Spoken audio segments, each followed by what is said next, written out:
butter, brown sugar. We're just going to work on it. And also we'll slow the speed and slowly add this confectioner sugar. So once this has come together, now we will add our dry ingredients: oats, flax, almond flour, coconut flour, and baking powder. Now we'll slowly start to mix it again. We'll add just a little bit of water. So now here I have my apple chopped, really thin pieces of it. I'll add it. And I'm also adding some chocolate chips, as my kids love chocolate.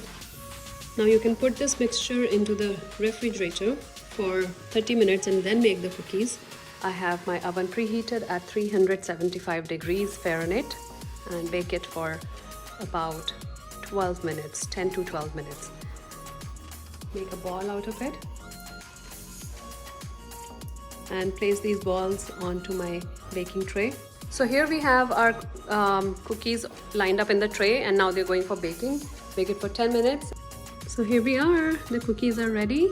I can't wait to try them. These are apple oat cookies, which are gluten-free and dairy-free. Enjoy.